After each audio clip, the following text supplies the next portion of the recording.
मुल्क के जो हालात आज हमारे सामने हैं वो एक अजीब तरह के हालात हैं।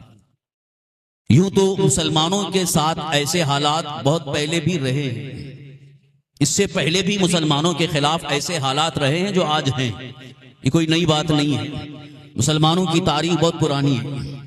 ईमान वालों के साथ जुल्म और ईमान वालों को अज़ियतें और तकलीफें पहुंचाने का सिलसिला बहुत पुराना है। तो आज भी वो तकलीफों का सिलसिला है, आज भी जुल्म का एक माहौल बनाया जा रहा है। और सबसे बड़े अफसोस की बात यह है कि आज हमारे खिलाफ नफरत का एक तरह से माहौल पैदा किया जा रहा है ताकि दूसरे लोग मुसलमानों से नफरत करें।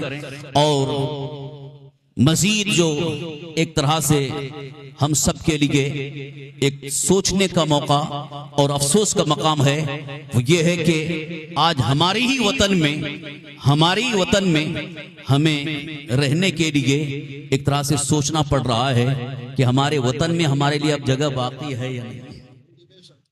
हमारे हुकूक के मुतालिक दानिश्वर बैठ करके सोच रहे हैं कि मुस्तकबिल के हालात क्या होंगे, हमारा मुस्तकबिल क्या है, हमारा फ्यूचर क्या है। क्योंकि अक्सर दानिश्वर ये कहने लगे हैं कि अब मुसलमानों का मुस्तकबिल तारीक नजर आ रहा है, मुसलमानों का मुस्तकबिल फ्यूचर तारीक नजर आ रहा है, अंधेरा नजर आ रहा है, हालात बड़े खराब हैं। उन्हीं हालात को देख करके जिस तरीके से जो आज माहौल चल रहा है और खास तौर पर हुकूमतों की तरफ से जो पॉलिसियां बन रही हैं और जो कवानीन बन रहे हैं, जो सख्तियां हो रही हैं, उन तमाम चीजों को देखने के बाद कुछ दानिश्वर कहने लगे कि मुसलमानों का मुस्तकबिल तारीक है, मुसलमानों के लिए मुस्तकबिल में बड़े सख्त हालात हैं।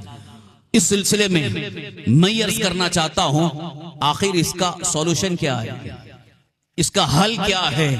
क्या हाथ पर हाथ धरे बैठे रहेंगे सोचते हुए कि हमारा मुस्तकबिल तारीक है, मुस्तकबिल हमारा रोशन नहीं है? मैं कहता हूं ये बिल्कुल ही खाम ख्याली है।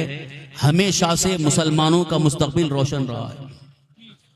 मुसलमानों का मुस्तकबिल कभी तारीक नहीं होता क्योंकि हर आने वाला दौर मुसलमानों के लिए बेहतर ही होगा। यह और बात है कि हालात ये सोचने पर मजबूर कर रहे हैं, माहौल ये सोचने पर मजबूर कर रहा है। लेकिन इस सिलसिले में मेरी एक मुख्तसर राय और मेरी खास आपके लिए ये मेरा खास पैगाम ये है कि अगर इस मुश्किल मसले में आप भी बेचैन हैं, बेकरार हैं कि हमारे लिए कोई हल मिल जाए, तो सबसे अहम पैगाम ये देना चाहूंगा कि अपने हर मुश्किल मसले का हल अल्लाह की मुक़द्दस किताब कुरान में तलाश करो। कुरान मुक़द्दस में हल तलाश करो, इसलिए कि कुरान मुक़द्दस अल्लाह रब्बुल इज़्ज़त का वो अजीम शान कलाम है जिसमें हमारे हर मुश्किल मसले का हल मौजूद। बेशक सुभान अल्लाह, हर मुश्किल मसले का हल है। जब कुरान में अल्लाह ताला ने ये इरशाद फरमाया वनुनज़्ज़िलु मिनल कुरआनी मा हुवा शिफ़ाउ व रहमतुल लिल मोमिनीन, बेशक सुभान, हम इसे कुरान से नाजिल करते हैं जो मोमिनीन के लिए रहमत भी है, शिफा, बेशक हक है। तो यहाँ अगर अल्लाह ताला ने कुरान मुक़द्दस के मुतालिक ये इरशाद फरमा दिया है कि ये तुम्हारे लिए रहमत भी है, तुम्हारे लिए शिफा भी है, तो फिर और कौन सा मुश्किल मसला है जिसका हल कुरान में नहीं है? कुरान मुक़द्दस में हर मुश्किल मसले का हल है। और ये भी आपको बताता चलूं, हर दौर में, हर जमाने में जो मुजाहिदीन इस्लाम रहे हैं, उन्होंने मुश्किल हालात में जो अपने लिए राहें मुतय्यन की हैं वो कुरान मुक़द्दस से ही, कुरान करीम से ही उन्होंने हल तलाश किया है और हल उन्हें मिला। और उसी हल की रोशनी में उन्होंने हर मैदान में कामयाबी हासिल की है, हर मैदान में उन्हें फतह हासिल हुई है और हर मोड़ पर वो कामयाब होते चले गए। इसीलिए डॉक्टर इकबाल ने बड़े अच्छे अंदाज में कहा है, वो जमाने में मुअज़्ज़ज़ थे क़ारी कुरान होकर, वो जमाने में मुअज़्ज़ज़ थे क़ारी कुरान होकर, और हम ख्वार हुए तारीक़े कुरान होकर। यानी कुरान को छोड़ना, कुरान मुक़द्दस की तालीमात से दूरी इख्तियार करना, ये जिल्लत व ख्वारी का सबब है और रुसवाई करीब आती जा रही है, जिल्लत हमारे करीब आती जा रही है और हम इतने रुसवा होते चले जा रहे हैं कि आप दूसरों के सामने खुद किसी हर मामले में शर्मिंदा नजर आ रहे हैं, मायूस नजर आ रहे हैं। जैसा कि अब सियासी हालात जो आज हैं, इन सियासी हालात पर काफी लोग गुफ्तगू कर रहे हैं, वैसे कर रहे हैं कि अब सियासत में हमारा क्या मकाम रह गया। पहले जितने नुमाइंदे होते थे, जितने लीडर्स होते थे, अब उतने नुमाइंदे नहीं रह गए, बल्कि घटते घटते घटते बहुत कम होते चले गए। यानी अब पार्लियामेंट में हमारी नुमाइंदगी खत्म कर दी गई है, खत्म के बराबर ये है। लिहाजा ये भी एक अहम मसला है, ये भी एक बहुत बड़ा अलमिया है, काबिल गौर मकाम है। लिहाजा किस किस मसले को मैं आपके सामने पेश करूं। हर मुश्किल मसले के हवाले से आज मुल्क के अंदर बड़े बड़े दानिश्वर, इंटेलेक्चुअल, तालीम याफ्ता सर जोड़ करके बैठ रहे हैं और मसले का हल तलाश कर रहे हैं, लेकिन बाद में आखिर में नतीजा कुछ नहीं निकल रहा। इसलिए नतीजा नहीं निकल रहा है कि जितने भी हल की तलाश में कोशिश हैं, उनकी अपनी फिक्रें, उनके अपने नजरियात और उनकी महदूद तालीम उन्हें वहीं घेर करके रखी है। लिहाजा उलमा अहले सुन्नत की तरफ से बिलखुसूस आला हजरत इमाम अहले सुन्नत मुजद्दिद दीन मिल्लत शाह इमाम अहमद रज़ा क़ुद्दस रूहु और आपके जलील क़द्र खलीफा हजरत अल्लामा सैयद मोहम्मद नईमुद्दीन मुरादाबादी रहमतुल्लाह ताला अलैह ने जो हालात के पेश नजर मुश्किल मसले का हल पेश फरमाया है, उनका भी यही फैसला है कि मुसलमानों को चाहिए कि अपने मुश्किल मसाइल का हल कुरान मुक़द्दस में तलाश करें। सुभान अल्लाह, सुभान अल्लाह। बेशक आपसे मैं ये इल्तिमास करता हूँ, इल्तिजा करता हूँ कि मुश्किल मसले का हल कुरान में मिलेगा, लेकिन पहले आप कुरान मुक़द्दस को समझने की भी तो कोशिश करो। आज तो हाल ये है कि हमारी कौम के अक्सर हजरात का हाल ये कि कुरान सही पढ़ना नहीं जानते, तो कुरान समझने की बहुत दूर बात है। और जब कुरान समझेंगे नहीं तो मुश्किल मसले का हल कहां से मिलेगा। और दूसरा एक बड़ा अलमिया है कि जो तालीम याफ्ता हमारी जमात के उलमा हैं, वो कुरान से हल पेश करते हैं तो उस पर अमल की कोशिश भी नहीं करते, उसकी तरफ आने की कोशिश भी नहीं करते, तवज्जो ही नहीं है। दुनिया की दूसरी बातों की तरफ तवज्जो है, लेकिन उलमा जो कुरान मुक़द्दस की रोशनी में हल पेश कर रहे हैं और पैगाम दे रहे हैं, उसकी तरफ तवज्जो ही नहीं है। और फिर ये चीखते चिल्लाते हैं कि हम कहाँ कामयाब हैं, हमें कामयाबी मैसर नहीं आ रही है, हमें किसी मैदान में कामयाबी नहीं मिल रही है। हजरात गिरामी तवज्जो के साथ सुनिए, कुरान मुक़द्दस की रोशनी में आपके लिए मैं एक बेहतरीन नुस्खा लेकर के हाजिर हूं। अगरचे आपने इस उन्वान के तहत हमारी जमात के उलमा से बारहा सुना होगा, लेकिन आज खास तवज्जो चाहते हुए मैं ये मुश्किल मसले के हल के तौर पर आपके सामने अर्ज कर रहा हूं। अल्लाह ताला के इस फरमान में गौर करो, अल्लाह ताला के इस फरमान में गौर करो। कुरान मुक़द्दस में अल्लाह ताला ने इरशाद फरमाया, या अय्युहल्लज़ीना आमनू तक़ुल्लाह वक़ूलू क़ौलन सदीदा। ऐ ईमान वालो, अल्लाह से डरो और दुरुस्त बात करो। दुरुस्त बात यानी सही बात करो, अच्छी बात करो, हक बात करो। युस्लिह लकुम अअमालकुम, अल्लाह ताला तुम्हारे अमाल की इस्लाह फरमाएगा। व यग़फिर लकुम ज़ुनूबकुम, और अल्लाह ताला तुम्हारे गुनाहों को बख्श देगा। अब आगे सुनिए फैसला अल्लाह का, अल्लाह ताला का फैसला क्या है, गौर से सुनिए। वमन युतिइल्लाह व रसूलहू फ़क़द फ़ाज़ फ़ौज़न अज़ीमा, जो अल्लाह और उसके रसूल की इताअत करता है वही सबसे बड़ा कामयाब है।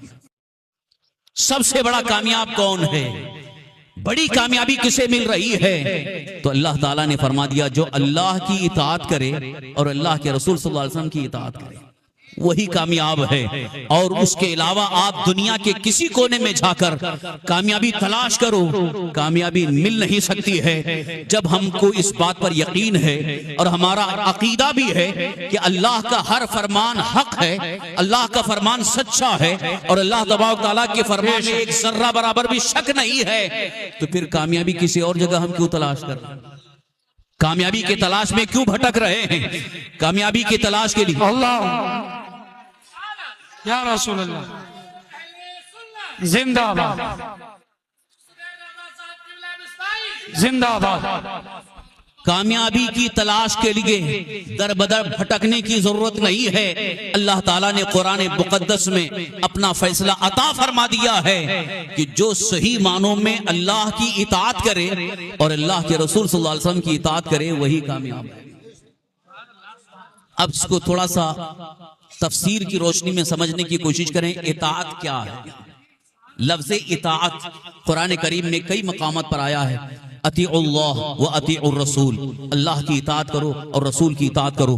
और एक मकाम पर अल्लाह ताला ने यूं इरशाद फरमाया, वमन युतिइर रसूल फ़क़द अता अल्लाह, जिसने रसूल की इताअत कर ली उसने अल्लाह की इताअत की। तो ये लफ्ज़ इताअत उलमा तो समझ रहे हैं, लेकिन बहुत सारे हमारे अवाम, बहुत सारे मुसलमान भाई लफ्ज़ इताअत को अभी तक सही तौर पर समझे ही नहीं हैं। लिहाजा मैं इताअत का मफ़हूम बड़े आसान अंदाज में आपको समझाना चाहता हूँ। एक मिसाल के जरिए आपसे मैं अर्ज करना चाहता हूँ, मफ़हूम को समझा रहा हूँ। एक बंदा, एक इंसान अगर किसी कंपनी में काम कर रहा है, किसी फैक्ट्री में काम कर रहा है, किसी जगह जॉब कर रहा है, नौकरी कर रहा है, तो जो इस फैक्ट्री में, जिस कंपनी में काम कर रहा है, उसका एक बॉस होता है। वो उसके बॉस के तहत काम करता है, या मालिक के मकान के मातहत काम करता है, मालिक के फैक्ट्री के मातहत काम करता है। मालिक जो कहता है उसके मुताबिक वो काम करता रहता है। अगरचे उसकी ड्यूटी 8 घंटे की ड्यूटी है या 10 घंटे की ड्यूटी है, तो जितनी ड्यूटी है उस ड्यूटी में वो अपने मालिक की बात सुनता है। अगर उसके मालिक ने कह दिया कि फलां जगह जाकर के काम करके आ जाओ, वो फौरन जाता है, काम करके आता है। आलम यह है कि मालिक ने कह दिया कि तुम्हें ये काम के लिए 1 घंटा वहां जाना होगा, या अगर मालिक ने कह दिया तुम्हें और ड्यूटी के लिए 1 आधा घंटा और देना पड़ेगा, तो मालिक की बात सुन करके वहां काम करता है, इसलिए कि उसका जॉब है, उसकी नौकरी है, उसकी मुलाजमत है। अगर वो मालिक की बात नहीं सुनेगा तो मालिक उसे काम से निकाल देगा, जॉब से निकाल देगा, नौकरी चली जाएगी। तो एक इंसान ये सोचता है कि जिस मालिक के मातहत मैं काम कर रहा हूं, अगर वो मालिक नाराज हो जाएगा तो मेरी नौकरी चली जाएगी, मेरी रोजी का इंतजाम नहीं होगा। हजरात, इस मिसाल को अपने जहन में रख करके आप समझो, एक मालिक के मकान की इताअत हो रही है, यानी एक मालिक के फैक्ट्री या किसी कंपनी का मालिक आपको जो कहता है उसी के मुताबिक आप कर रहे हैं, तो गोया एक तरह से उसकी इताअत कर रहे हैं, उसकी बात मान रहे हैं, उसके कहने पर चल रहे हैं, ड्यूटी बराबर दे रहे हैं, रोजाना आ रहे हैं। जिस दिन छुट्टी उसने दिया है उसी दिन छुट्टी ले रहे हैं, उसके अलावा छुट्टी नहीं कर सकते हैं। तो एक दुकान या एक कंपनी के मालिक का हुक्म इतना मान रहे हैं, रोजी की इतनी फिक्र है कि उसके कहे बगैर छुट्टी नहीं कर सकते। तो आप जरा अंदाजा लगाओ, जिसने तुम्हें पैदा किया, जिसने सारी कायनात को पैदा किया, जिसने तुम्हारी रोजी का इंतजाम किया, जिसने चांद सूरज पैदा किए, जिसने कायनात का जर्रा जर्रा पैदा किया, जिसके कब्जे कुदरत में हमारी जान भी है, हम उसकी इताअत नहीं कर रहे। नारे तकबीर, अल्लाहु अकबर, रिसालत, या रसूल अल्लाह, मसलक के आला हजरत जिंदाबाद, मसलक के आला हजरत जिंदाबाद, हजरत अल्लाह मौलाना मुफ्ती जुबैर आलम साहब मिसबाह क़िबला जिंदाबाद। इताअत हो तो इस तरह से इधर हुक्म हो जाए, फौरन अमल पैरा हो जाए, जिसको कहते हैं सरे तस्लीम खम कर देना। सरे तस्लीम खम कर देना, ये सर झुका देना कि मौला का हुक्म आ गया, फौरन वहीं पर हाजिर हो जाएं। ये एक बंदे मोमिन का मिजाज और बंदे मोमिन की तबीयत ये हो जाए कि अल्लाह का हुक्म मिल गया, अल्लाह के रसूल सल्लल्लाहु अलैहि वसल्लम का हुक्म मिल गया, तो उसी हुक्म पर अमल करने के लिए पूरी तरह से तैयार हो जाना, अमल पैरा हो जाना, यही असल इताअत है। हुक्म आया और टाल दिया तो ये इताअत नहीं हुई, बल्कि ये खिलाफ वर्जी हुई। इसी को कहते हैं मुखालिफत। जैसे एक बाप ने अगर बेटे से कहा बेटा मेरा ये काम कर दो, अब बेटा कहता है नहीं भी नहीं करूंगा, बाद में करूंगा, तो मुझे बताइए बाप राजी होगा कि नाराज होगा? बाप को दिल में एक तकलीफ आएगी कि मेरा बेटा जिसको मैंने बचपन से पाला, जिसके लिए मैंने सब कुछ कुर्बानी दी, जिसको मैंने पढ़ाया, जिसकी तालीम के लिए मैंने बहुत खर्चा किया, आज वो मेरी बात नहीं सुन रहा है, तो उस बाप की दिल पे क्या गुजरती है? जिसके बेटे ने उसे सिर्फ हुक्म को टाल दिया, नहीं अभी नहीं करूंगा, तो बाप की दिल पे क्या गुजरती है? बिला तशबीह हो तमसील, या तशबीह नहीं दे रहा हूं, समझाने के लिए अर्ज कर रहा हूं। जब आप मालिक कायनात अल्लाह अज़्ज़ वजल के हुक्म को टालोगे तो इसमें अल्लाह की रजा नहीं होगी, बल्कि ये अल्लाह की नाराजगी का सबब है। यही हमारी नाकामी का सबसे बड़ा सबब है। हमारी नाकामी, हमारी जिल्लत, हमारी रुसवाई और हमारी परेशानी का सबब खुद हम हैं। हमारे आमाल, हमारे किरदार, हमारे मामलात अगर देखे जाएं तो वाकई में हम पूरी तरह से न अल्लाह के हुक्म की इताअत कर रहे हैं, न अल्लाह के रसूल सल्लल्लाहु अलैहि वसल्लम की इताअत कर रहे हैं। आज मैं फिर आपसे एक गुजारिश करूंगा, इताअत का मफहूम अगर आपने समझ लिया है तो आज दिल में एक बात ठान लीजिए, एक अच्छा इरादा कर लीजिए। शायद हो सकता हो इसके जरिए सारे अहकाम पर अमल का जज्बा भी पैदा हो जाए। बेशक एक चीज का अगर जज्बा आपने पैदा कर लिया, इंशाअल्लाह अजीज हो सकता है सारे अहकाम पर अमल का जज्बा पैदा हो जाए कि आपकी जिंदगी की शुरुआत अल्लाह की इताअत और फर्माबरदारी से हो जाए। बेशक बेशक बेशक कोशिश करेंगे जी जी जी। जिंदगी की शुरुआत अल्लाह की इताअत, अल्लाह की फर्माबरदारी से हो जाए। लेकिन शायद आपने अभी पूरी तरह से समझा नहीं जिंदगी की शुरुआत किसे मैं कह रहा हूं। बहुत सारे हो सकता है ये समझ रहे होंगे जिंदगी की शुरुआत का मतलब है कि पैदा जब हुए तब, तो वहां तो इताअत का क्या मतलब है, वहां तो अहकाम शरीयत लागू ही नहीं है। इताअत अल्लाह की, अल्लाह के फरमान पर अमल करने का जज्बा जब जिंदगी की शुरुआत हो रही है, उसी वक्त हमारी तबीयत, हमारी फिक्र, हमारा मिजाज ये हो कि हम जिंदगी की शुरुआत करें अल्लाह के हुक्म पर अमल करते हुए, यकीन जानो पूरा दिन अच्छा गुजरेगा और अल्लाह तबारक तआला की रहमतें झमाझम बरसनी शुरू हो जाएंगी। वो जिंदगी की शुरुआत ये है कि आज आप सोएंगे, सो करके उठेंगे तो जैसे ही एक इंसान सो करके उठता है, नींद से बेदार होता है, उसकी जिंदगी की शुरुआत है। बेशक बेशक बेशक ये जिंदगी की शुरुआत है। इस नुक्ते को आप ज़हन में रखो। मैं इसलिए कह रहा हूं ये जिंदगी की शुरुआत इसलिए है कि जब इंसान सोता है तो गोया एक तरह से मौत की आगोश में जाता है। बेशक बेशक आपने सुना है उलमा से, जी जी जी। अन्नौम उख्तुल मौत, नींद जो है वो मौत की बहन है। इसका मतलब है कि नींद में, यानी जब बंदा सोता है, इंसान जब सोता है तो वो सोने की हालत में जब तक है उसकी रूह बदन से जुदा हो चुकी है, रूह का ताल्लुक बदन से निकल चुका है, तो ताल्लुक खत्म हो गया है, रूह उतने देर के लिए बदन से जुदा है। और जब उठने का वक्त होता है तो अल्लाह के हुक्म से रूह वापस बदन में आती है। बेशक बेशक ये नुक्ता शायद बहुत कम ही लोग जानते होंगे। इसीलिए जो सो करके उठने की जो दुआ सिखाई गई आपको, बच्चों को शायद मदरसे में सिखाई गई है और आप शायद नहीं जानते हैं। दुआ क्या पढ़ते हैं सो कर उठने की? दुआ यह है, अल्हम्दुलिल्लाहिल्लज़ी अहयाना बादा मा अमातना, बादा मा अमातना व इलैहि नुशूर। तमाम तारीफें अल्लाह के लिए जिसने हमें जिंदा किया, हमें मौत देने के बाद। बेशक अल्हम्दुलिल्लाहिल्लज़ी अहयाना बादा मा अमातना।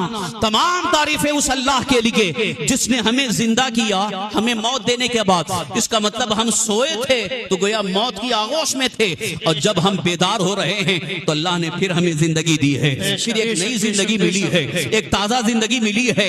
आज मैं एक नुक्ता दे करके आपसे अर्ज करना चाहता हूं, जो मुसलमान अपनी जिंदगी की शुरुआत अल्लाह की इताअत से कर लेता है, यकीनन उसके अंदर एक जज्बा ऐसा पैदा होता है कि वो पूरा दिन अल्लाह की इताअत में गुजारना शुरू कर देता है। सुभान अल्लाह सुभान अल्लाह। सुबह हुई, आंख खुली, अगर आंख न भी खुले तो आप उठने की आदत डालो। आज हमारी कौम का अक्सर हजरात का हाल ये हो गया है कि रात को सोते हैं, कितने बजे सोते हैं? 2 बजे सोते हैं, 3 बजे सोते हैं, और कब उठते हैं? 10, 11 बजे, 12, 1 बजे। फजर की नमाज के लिए कितने लोग उठते हैं? अभी मैं अगर कह दूं कि हाथ उठाओ, मैं शर्मिंदा नहीं करना चाहता हूं, कोई हाथ न उठाए, बस सिर्फ आपका मामला अल्लाह की बारगाह में हो। दिल पर हाथ रख करके मुझे बताओ कितने लोग फजर की नमाज में उठते हैं? अगर नहीं उठते हैं तो इसका मतलब यह है कि हमारी जिंदगी की शुरुआत अल्लाह की नाफरमानी से हो रही है। बेशक ही यानी जब बेदार हुए तो आप किस वक्त बेदार हुए? जब आपकी नमाज कज़ा हो गई। तो जिसकी फजर की नमाज कज़ा हो रही है वो इस हालत में बेदार हो रहा है, इस हालत में जिंदगी की शुरुआत कर रहा है कि वह अल्लाह की नाफरमानी करते हुए जिंदगी की शुरुआत कर रहा है, तो फिर क्या उम्मीद की जाएगी कि उसका पूरा दिन अल्लाह की इताअत में गुजरे? और अगर गुजारने का जज्बा भी है तो फिर वो बात नहीं है। ये जज्बा याद रखो, ये जज्बा पैदा करो कि हम हमारी जिंदगी की जो शुरुआत होगी वो अल्लाह की इताअत में होगी। मैं यकीन दिला रहा हूं, जिसने ये जज्बा पैदा कर लिया, जिसने ये अहद कर लिया, जिसने दिल में ये ठान लिया कि मैं सोऊंगा मगर फजर की नमाज में जरूर उठूंगा, चाहे 2 बजे सोए चाहे 3 बजे सोए, लेकिन फजर की नमाज में उठ करके फजर की नमाज जमात के साथ पढ़ूंगा, सुन्नी सही अकीदा इमाम की इख्तिदा में पढ़ूंगा। ये जज्बा जिसने पैदा कर लिया, मैं यकीन दिला रहा हूं, अब उसे कामयाबी किसी और जगह तलाश करने की जरूरत नहीं है, बल्कि अल्लाह ताला उसे कामयाबी अपनी इबादत से ही अता फरमाए। नारे तकबीर, अल्लाहु अकबर। नारे रिसालत, या रसूल। नारे हैदरी, मसलक आला हजरत जिंदाबाद। मदरसा उस्मानिया फैजान रजा जिंदाबाद। मदरसा उस्मानिया फैजान रजा जिंदाबाद। जश्न दस्तार बंदी जिंदाबाद। जश्न दस्तार बंदी जिंदाबाद। ये कामयाबी इसलिए मैं अर्ज कर रहा हूं कि आज हम ये सोच रहे हैं कि हमें दौलत कहां से आएगी, हमारे पास माल कहां से आएगा, हमें इख्तिदार कैसे मिलेगा, हमें इज्जत कहां से मिलेगी, हमारे हुकूक हमें कहां से मिलेंगे, हमें यहाँ गलबा कहां से हासिल होगा। यही सारी फिक्रें हैं जिन फिक्रों को लेकर के हम कामयाबी की तलाश में हैं कि हमें कहीं कामयाबी नहीं मिल रही है। जरा तवज्जो के साथ सुनो, हदीस मुस्तफा पेश कर रहा हूं, अल्लाह के हबीब सरवरे कायनात सल्लल्लाहु अलैहि वसल्लम का इरशाद सुनो, तवज्जो से सुन रहे हैं, मैं फरमाने रसूल पेश कर रहा हूं। जी जी, हर मुसलमान का दिल तो ये होना चाहिए कि जब हुजूर का फरमान सुनने का अगर मौका आए, कोई कहे कि मेरे आका का फरमान सुना रहे हैं, तो सारी तवज्जो उधर होनी चाहिए। इसलिए कि आका करीम रऊफुर रहीम अलैहि तहतो तस्लीम का हर फरमान हमारे लिए सबसे बड़ा सरमाया है, सबसे कीमती पूंजी है, सबसे अजीम कामयाबी वही है। रसूल पाक सल्लल्लाहु अलैहि वसल्लम का यह फरमान याद रखो, शायद कभी आपने सुना नहीं होगा, बहुत कम ही लोगों ने सुना होगा। अल्लाह के हबीब सरकारे दो आलम सल्लल्लाहु ताला अलैहि वसल्लम इरशाद फरमाते हैं, जिसको तकबीरे ऊला मिल गई उसे दुनिया और दुनिया के अंदर जितनी चीजें हैं उन सबसे बेहतर चीज मिल गई। सुभान अल्लाह, सुभान अल्लाह। आप उलमा से पूछ लीजिए, हदीस पाक है। मैं बहुत शॉर्ट में, बड़ी जल्दी में मफहूम हदीस पेश करके आगे बढ़ रहा हूं। रसूल कायनात सल्लल्लाहु अलैहि वसल्लम इरशाद फरमाते हैं, जिसको तकबीरे ऊला मिल गई, दुनिया और दुनिया के अंदर जितनी चीजें हैं, दुनिया व माफिहा, हुजूर ने जो फरमाया, दुनिया व माफिहा से बेहतर चीज मिल गई। अब जरा उलमा से पूछिए, तकबीरे ऊला क्या है? तकबीरे ऊला क्या है? यानी जब जमात खड़ी होने वाली होती है, इमाम की इख्तिदा में आप नमाज पढ़ने के लिए जाते हैं और इमाम साहब ने कहा अल्लाहु अकबर, रकात बांधी, पहली तकबीर जिसको आपने सुना और उन्हीं के साथ साथ आपने रकात बांध लिया, हाथ बांध लिया, ये तकबीरे ऊला है।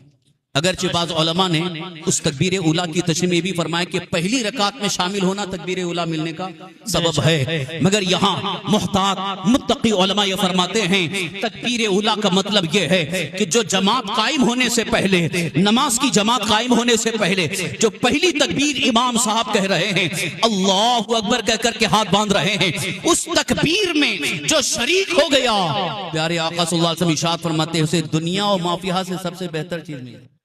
सुभान अल्लाह, सुभान आज उसकी तरफ तवज्जो ही नहीं है, माशाअल्लाह, उसकी तरफ तवज्जो ही नहीं है। कहां कहां भटक रहे हैं, इधर उधर भटक रहे हैं, फरमाने रसूल की तरफ तवज्जो नहीं है।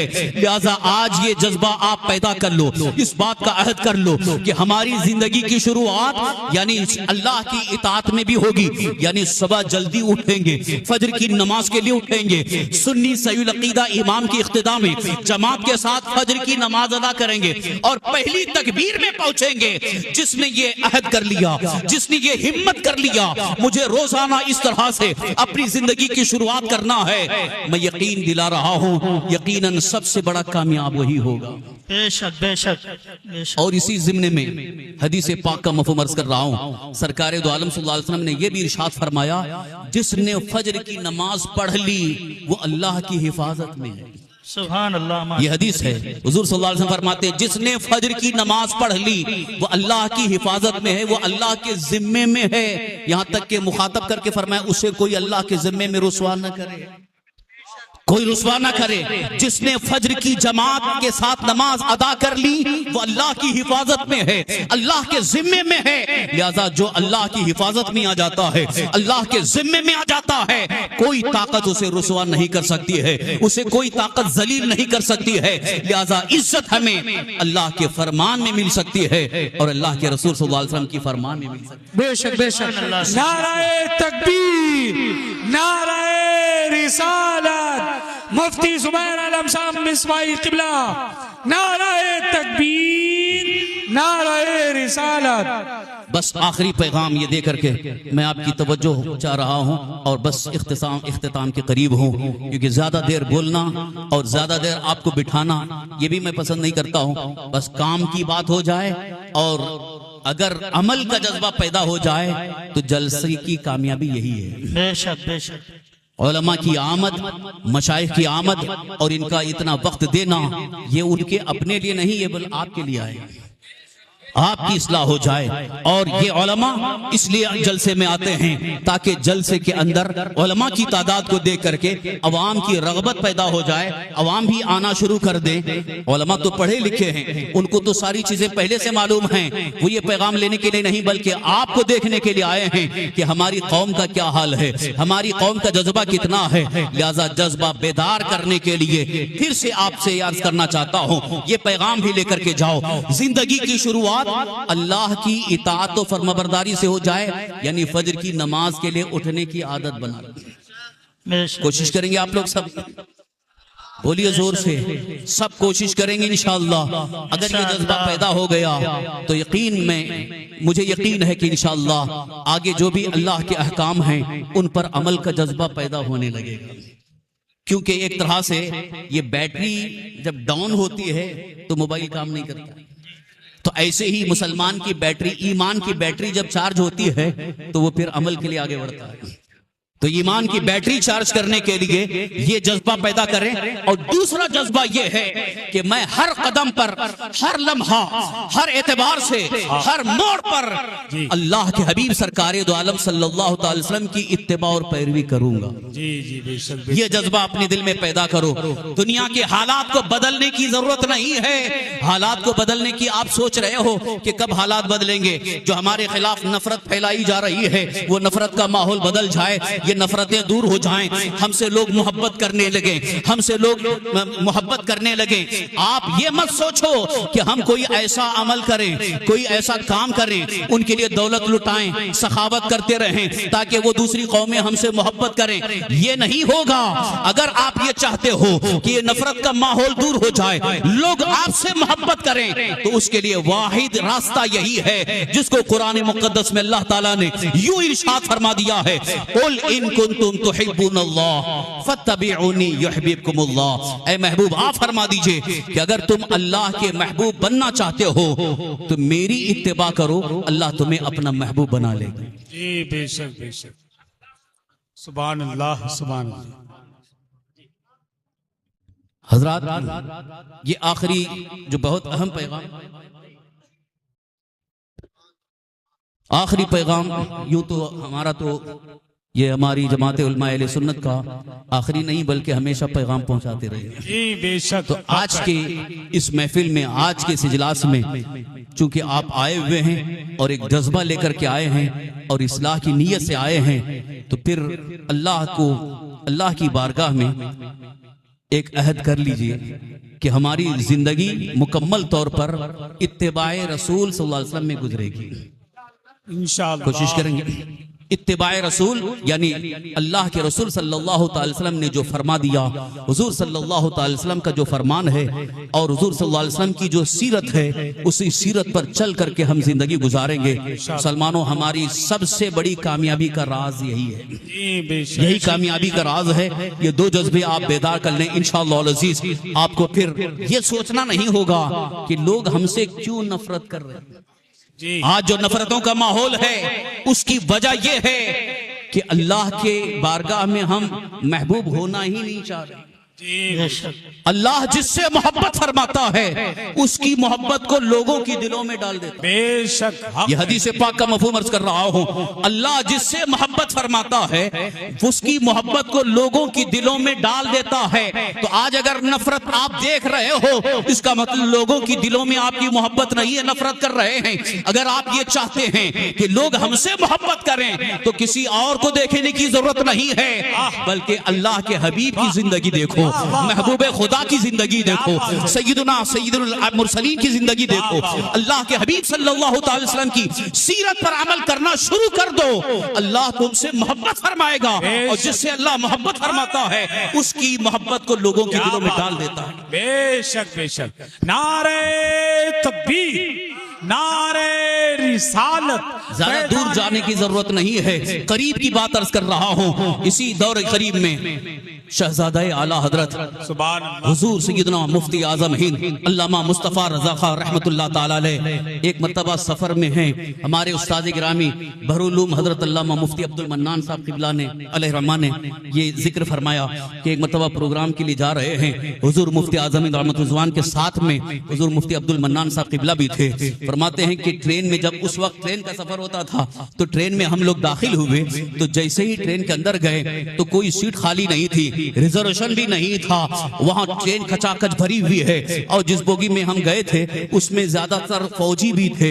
वहां कोई दाखिल, वहां सबको बाहर भगा रहे हैं। लेकिन जब देखा हुजूर मुफ्ती आजम हिंद रहमतुल्लाह करीब आ रहे हैं तो सब ने खड़े होकर के उनकी ताजीम भी किया, उनको बैठने की जगह भी दी और उनकी ताजीम के लिए वो सब खड़े हो गए।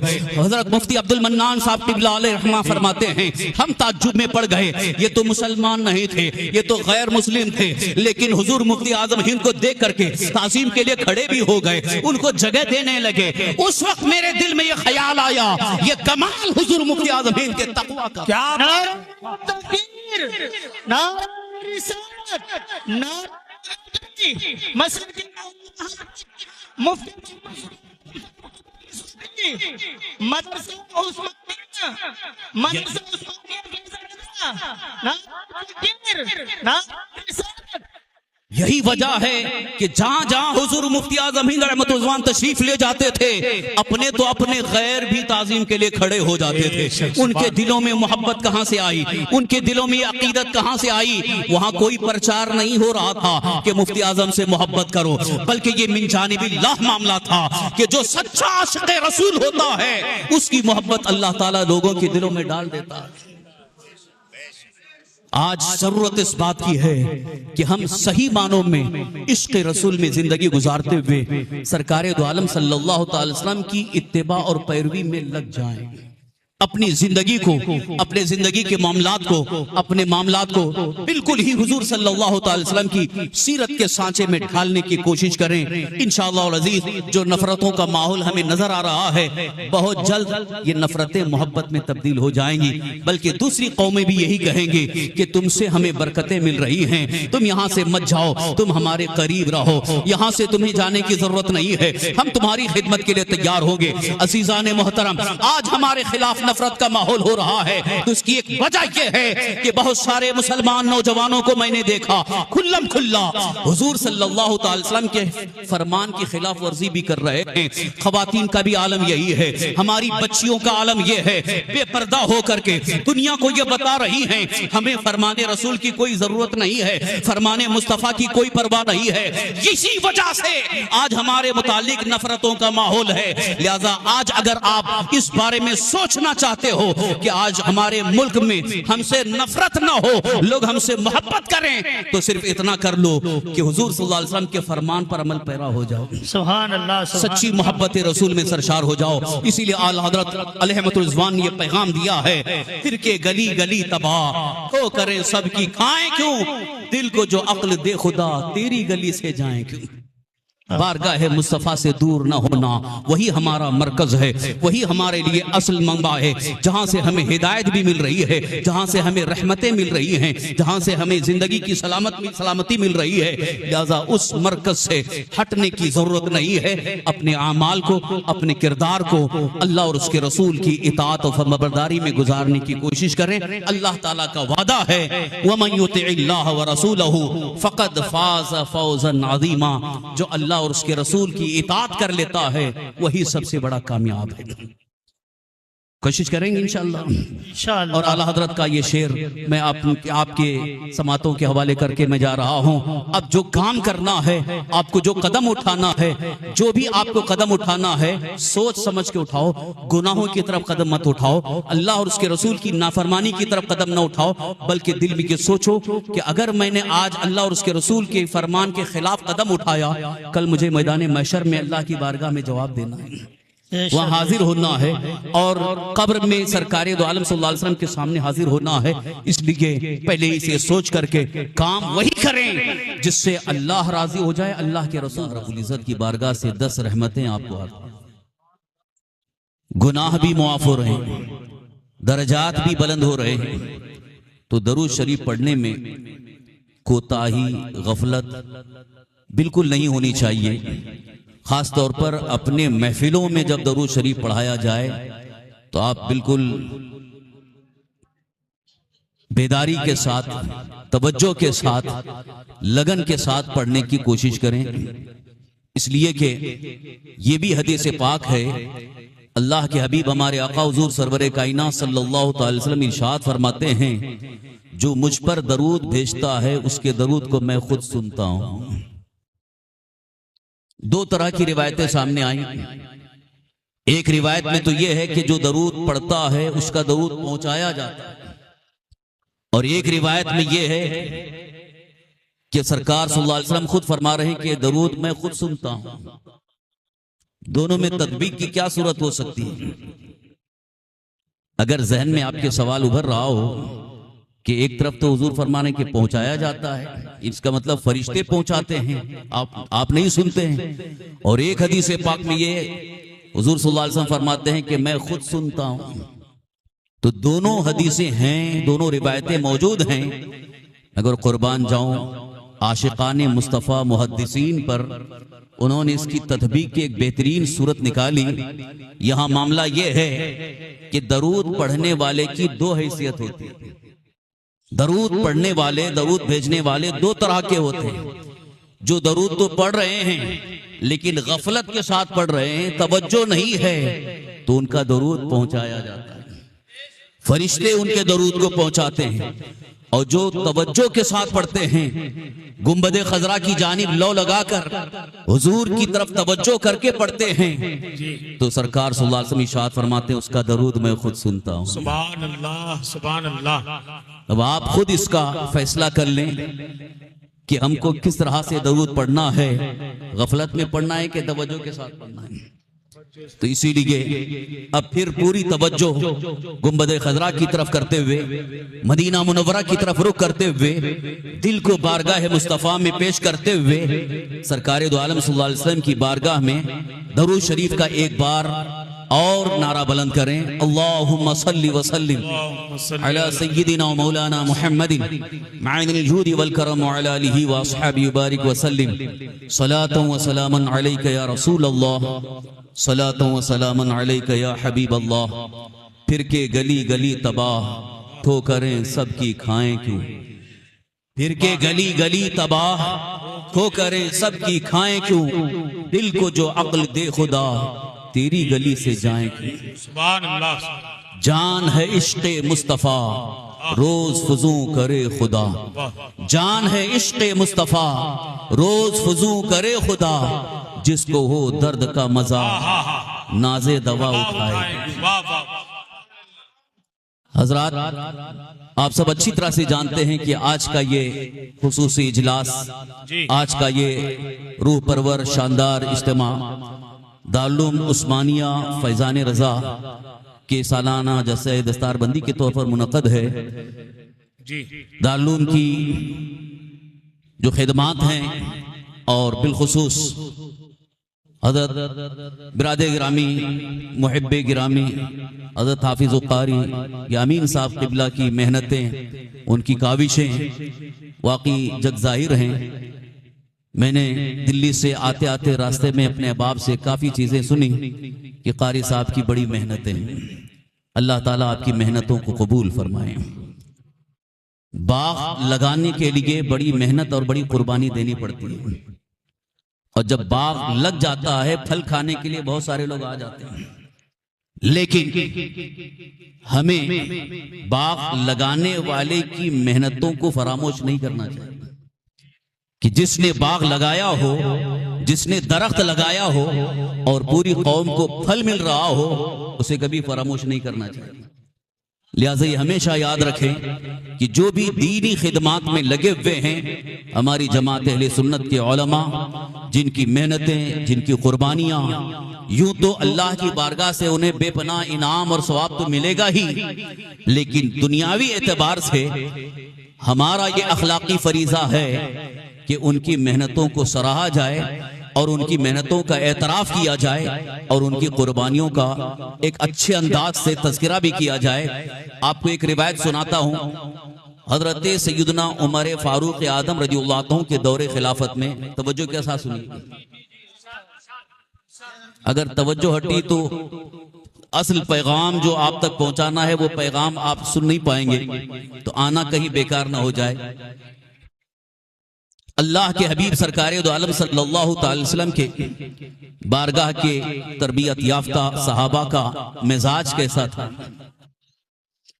हजरत सैयदना उमर फारूक आदम रज़ियल्लाहु अन्हु के दौरे खिलाफत में माले गनीमत तकसीम हुआ, क्योंकि जो माले गनीमत आता था वो तमाम सलमानों के दरमियान तकसीम फरमा देते थे। सही बुखारी शरीफ की रिवायत है, एक मर्तबा जो माले गनीमत में चादरें आई थी, वो चादरें आपने तकसीम फरमा दी, एक चादर रह गई थी। तो आपके जो करीब बैठने वाले, उन्होंने अर्ज किया, ए अमीरुल मोमिनीन, ये चादर आप बिनते रसूलुल्लाह को अता कर दें। लेकिन यहां बिनते रसूलुल्लाह सल्लल्लाहु अलैहि वसल्लम से मुराद यानी आपके निकाह में हजरत अली रज़ियल्लाहु अन्हु की बेटी थी। हजरत अली रज़ियल्लाहु अन्हु की बेटी बिनते रसूलुल्लाह से आपको मुखातब किया जाता, तो हजरत उमर रज़ियल्लाहु अन्हु से यह कहा गया कि आप, यानी इसका मतलब यह है कि अपनी जोजा को आप दे दें, और वो सिर्फ आपकी जोजा नहीं बल्कि उन्हें हुजूर सल्लल्लाहु अलैहि वसल्लम से निस्बत हासिल है, लिहाजा उनको अता कर दें। तो हजरत सैयदना उमर फारूक आदम रज़ियल्लाहु अन्हु ने उस वक्त जवाब में इरशाद फरमाया, उम्मे सलीत इसकी ज्यादा हकदार है। उम्मे सलीत कौन खातून है? हजरत उमर फारूक आदम रज़ियल्लाहु अन्हु ने अपनी जोजा, जबकि वो हजरत अली रज़ियल्लाहु अन्हु की बेटी हैं, खातून जन्नत फातिमा तो ज़हरा रज़ियल्लाहु अन्हा की बेटी हैं, उनको अभी नहीं दिया, बल्कि आपने ये कहा कि हमारे दरमियान उम्मे सलीत खातून अंसारी खातून हैं, वो ज्यादा हकदार हैं, उनको ये चादर दी जाएगी। फिर वजह भी आपने बयान फरमाई कि जंग उहद में जब घमसान की जंग हुई और उस वक्त जब हम सब बहुत सारे सहाबा जख्मी थे, उस वक्त पानी पिलाने के लिए यह हजरत उम्मे सलीत मशक भर भर करके अपनी पीठ पर ला करके जख्मियों को पानी पिला रही। सुभान अल्लाह, सुभान अल्लाह, सुभान अल्लाह, सुभान अल्लाह। क्या कह रहे हैं? तो यहाँ आपने एक मिजाज दिया कि जिनकी अल्लाह की राह में खिदमात ज्यादा हैं जी, उनका एतराफ भी किया जाए और उन्हें बेहतरीन ताउन पेश किया जाए, उनकी हौसला अफजाई भी हो और उनकी हिम्मत अफजाई हो, ताकि उन्हें इस बात का एहसास भी हो कि अल्लाह के दीन के लिए जो हमने खिदमत की है, अल्लाह ताला की बारगाह में मकबूल भी जी।